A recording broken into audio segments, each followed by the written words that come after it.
That goes until 9 o'clock, and it's because of visibility. It's down to 1/4 of a mile, even a few spots that are even lower than that. So if you're out and about this morning, keep in mind it's not just the fog, it's also the fact that temperatures are still below freezing, and that could put a little bit of ice out there, especially on the windshields, bridges, overpasses, things of that nature.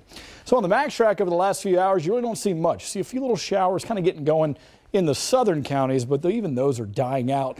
And they can be both rain, maybe a little bit of a mixed freezing situation there, but they're so light and so minor, it's really nothing to deal with. It's more that fog and the fact that that fog is in freezing air. Now you back out, you look at the big picture, you see a completely different pattern compared to where we were just a week ago. Instead of getting the jet stream dipping down over the Midwest and back up towards the Northeast, remember all that cold air that was coming in? No longer the case. Now we're starting to see high pressure in the midsection of the country, and that's pushing all of that cold air up and over. So we are about to get with that high pressure, blocking high pressure and wind flow out of the southwest. And all of that together is going to bring in some pretty nice conditions for us temperature-wise. We're not saying that it's going to be sunny throughout the next few days. In fact, there are a few chances for rain coming up. Rain. Not snow, not freezing rain, only rain. And that's the good news. Let's go ahead and put the future track into play.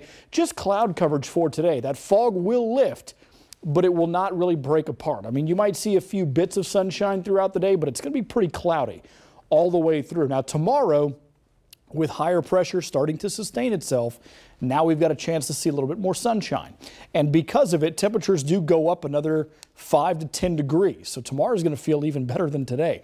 Getting into Monday morning, now we're starting to see clouds creep back in because we have a chance for some showers to come in a little later on in the day.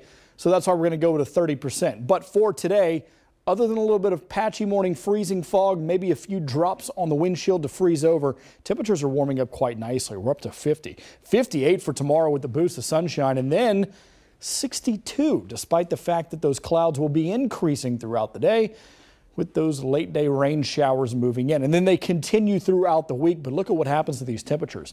Because of that southwesterly flow and the fact that we're not getting these big cold air masses streaming through anymore, we keep temperatures well above normal for this time of the year, which by the way is 42. So yeah, 50s, 60s, at least until Thursday, and then the next cold air mass will eventually arrive. But at least for today, we don't have to worry about that. We're starting out cold, below freezing, but we will top out around 50. And then overnight tonight, upper 30s with plenty of cloud coverage, but above freezing.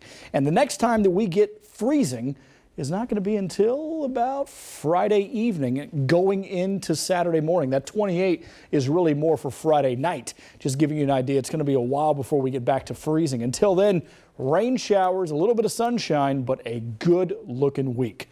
More news after the break.